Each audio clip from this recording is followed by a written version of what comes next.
Good morning जय जगन्नाथ सांग माने आपण माने समस्ते भलर थिबे आशा करूची जगन्नाथ कृपारू भलर थिबे। मु एठी नडियार गोटे रेसिपी आपण मानक पई नै आछी। ताकू भात सहित हो इडली सहित जोथिरे खाई परिवे। चलंतु बनेवा स्टार्ट करिवा।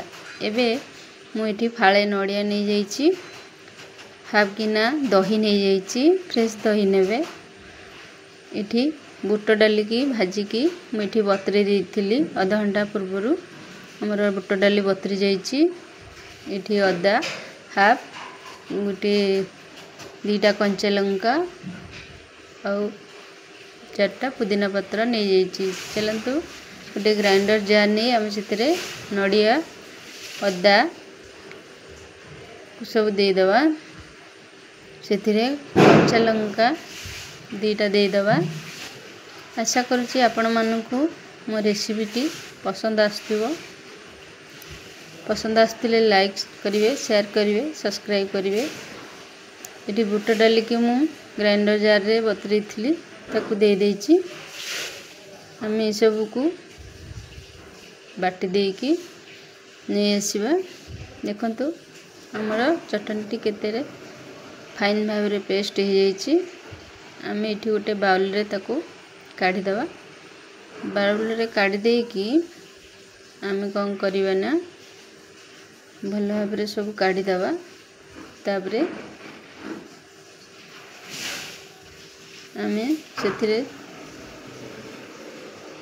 जो दही रखिचे दही के मध्य सेथिरे दे दवा। दही दे साइला परे आमे ताकू स्वाद अनुसार लुण दे दवा। लुण दे आमे भल भाव रे टिके गोळे दवा। भल भाव रे गोळे दे साइला परे आमे कौन करिवा ना एठी ताकू गोळे दे की रखि दवा। एपटे कौन करिवा ना गैस पर गोटे छोट पैन बसई देवा।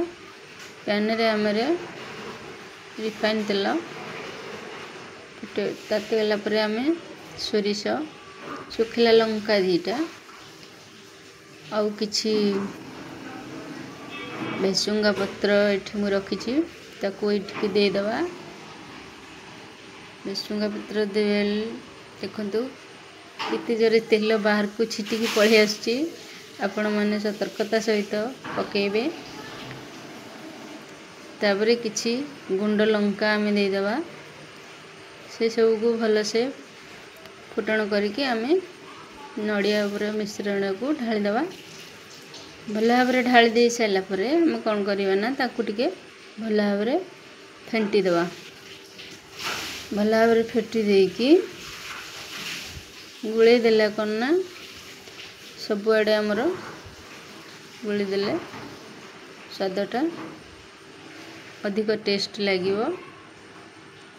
देखंतु केते सुंदर कलर हमर हे आछी। टेस्टी भी लागिवो। आपण माने एमती बने की निश्चय खाइबे। आउ बने की केमती टेस्ट लागुची मते कमेंट माध्यम रे जणेबे। रहिली जय जगन्नाथ।